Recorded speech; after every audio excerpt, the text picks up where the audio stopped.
नमस्कार दोस्तों। तो कैसे हैं आप लोग।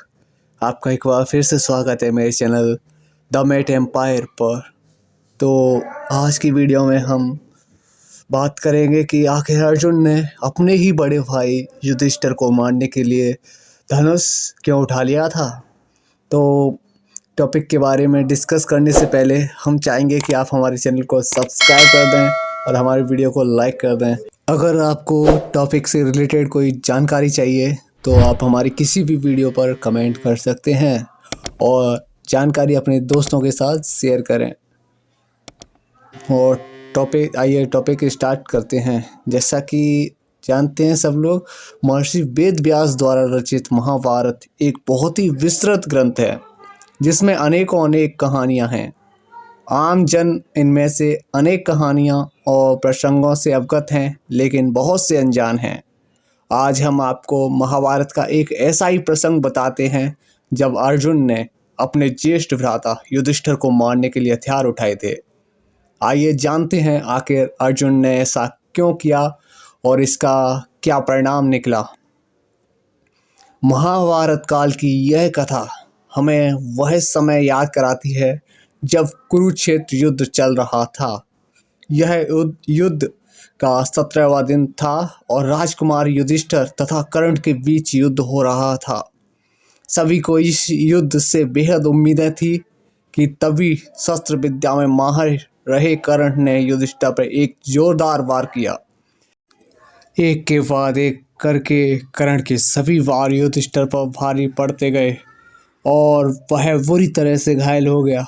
अब कर्ण के पास एक मौका था कि वह युधिष्ठिर को मारकर पांडवों की नींव हिलाकर रख दे, लेकिन उसने यह मौका हाथ से जाने दिया।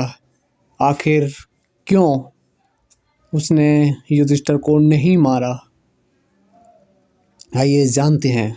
कर्ण ने युधिष्ठिर पर सिर्फ इसलिए वार नहीं किया क्योंकि उसने पांडवों की माता कुंती को यह वचन दिया था कि चाहे कुछ भी हो जाए वह उनके किसी भी पुत्र को जान से नहीं मारेगा, और यही कारण था कि न चाहते हुए भी कर्ण ने युधिष्ठिर को जीवित ही जाने दिया।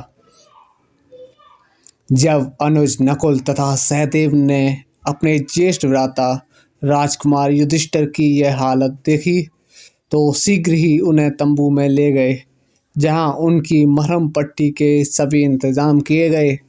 जब तीनों भाई तंबू में थे तो बाकी दो भाई अर्जुन तथा भीम अभी भी युद्ध में शत्रुओं की सेना से संघर्ष कर रहे थे। अचानक ही अर्जुन को राजकुमार युधिष्ठिर की अनुपस्थिति का एहसास हुआ और उन्होंने भीम से इस बारे में पूछताछ की। तब भीम ने बताया कि किस तरह से कर्ण तथा युधिष्ठिर के बीच हुए द्वंद्व युद्ध में भ्राता युधिष्ठिर घायल हो गए, जिसके बाद उन्हें विश्राम करने के लिए ले जाया गया है। तभी भीम ने अर्जुन से कहा कि वह शत्रुओं को अकेले ही संभाल लेंगे और अर्जुन से आग्रह किया कि वे भ्राता युधिष्ठिर के पास जाएं और उनके स्वास्थ्य का ब्यौरा लें। आज्ञा अनुसार राजकुमार अर्जुन उस तंबू की ओर चल दिए जहां युधिष्ठिर घायल अवस्था में पीड़ा से जूझ रहे थे। तंबू में लेटे हुए युधिष्ठिर ने अचानक ही अपने अनुज को अपनी ओर आते हुए देखा। अर्जुन को देख उनकी खुशी का ठिकाना ना रहा। वह समझ गए कि हो ना हो अर्जुन युद्ध में कर्ण पर विजय प्राप्त कर उनके पास खुशखबरी लेकर आ रहे हैं। वह अंदर ही अंदर बेहद गर्व महसूस कर रहे थे कि उनकी इस हालत के लिए जिम्मेदार व्यक्ति को उनके अनुज ने दंड दे दिया है और अवश्य ही अर्जुन ने कर्ण को मार दिया होगा, लेकिन युधिष्ठिर सत्य से अनजान थे। तंबू में प्रवेश करते ही अर्जुन ने ज्येष्ठ भ्राता को प्रणाम किया और उनसे उनके स्वास्थ्य के बारे में पूछा, लेकिन इससे ज़्यादा तो युधिष्ठिर इस बात को सुनने के लिए उत्तेजित हो रहे थे कि अर्जुन ने कर्ण को मारा या नहीं। लेकिन तभी अर्जुन द्वारा वहां आने का असली कारण व्यक्त किया गया। उन्होंने बताया कि कैसे भीम ने युधिष्ठिर के घायल होने की खबर सुनाई, जिसके बाद वह दौड़े दौड़े उनकी स्थिति का विवरण लेने आ गए। अर्जुन के मुख से सच्चाई सुनते ही युधिष्ठिर अपना आपा खो बैठे वह सच उनकी भावनाओं को ठेस पहुंचा रहा था। उन्हें ऐसा महसूस हुआ मानो कोई उनके सम्मान को तीर के समान चीरता हुआ जा रहा हो। वे बेहद क्रोधित हो उठे और बोले, तुम यहाँ केवल मेरे घावों के बारे में पूछने आए हो या फिर उन्हें कुरेदने? तुम किस प्रकार के अनिज हो जो अब तक अपने ज्येष्ठ भ्राता का अपमान का बदला नहीं ले सके? युधिष्ठिर के इन कटु वचनों को सुनकर अर्जुन बेहद शर्मिंदा महसूस कर रहे थे, लेकिन युधिष्ठिर का क्रोध शांत नहीं हो रहा था। वे आगे बोले, यदि तुम मेरे लिए इतना भी नहीं करने में असमर्थ हो तो तुम्हारे इस गांडी वस्त्र का कोई लाभ नहीं, उतार कर फेंक दो इसे। अपने प्रिय गांडी वस्त्र की निंदा सुनते ही अर्जुन के मुख पर निराशा वाले भाव पल में ही क्रोध के साथ बदल गए। वह संसार में किसी भी प्रकार की निंदा सुन सकते थे, लेकिन उनके गांडीव के बारे में कोई भी एक भी अपशब्द बोले यह उन्हें बर्दाश्त नहीं था।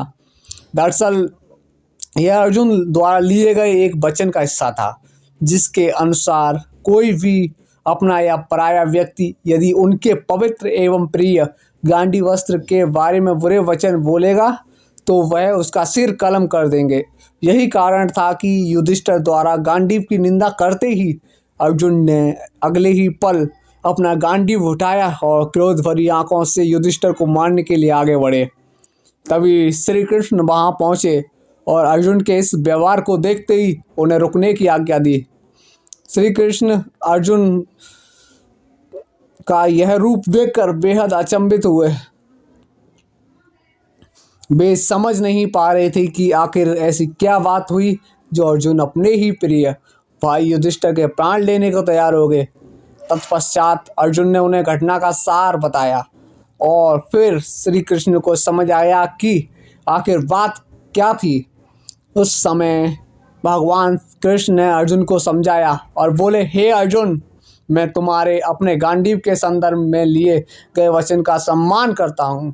वचनानुसार तुम्हें अपने ही ज्येष्ठ भ्राता को मार देने का पूरा अधिकार है, परंतु धार्मिक संदर्भों में यह पाप है। लेकिन दूसरी ओर अर्जुन भी अपने वचन से मजबूर थे। उनकी मंशा को और गहराई से समझते हुए श्री कृष्ण बोले, अर्जुन, यदि तुम्हें अपने वचन को पूरा करना है तो इसका एक अन्य साधन भी है। माना जाता है कि अपने से बड़ों का अनादर करना उन्हें मृत्यु दंड देने के समान होता है। यदि अभी तुम अपने ज्येष्ठ भ्राता का अपमान करो तो तुम्हारा वचन पूरा हो जाएगा। श्री कृष्ण की आज्ञा अनुसार अर्जुन ने अगले ही पल युधिष्ठिर का तिरस्कार किया। अपने द्वारा किए गए इस अनादर को अर्जुन सहन ना कर सके और इस बार अपने ही प्राण लेने के लिए उन्होंने अपनी तलवार उठा ली, लेकिन भगवान श्री कृष्ण ने उन्हें ऐसा करने नहीं दिया।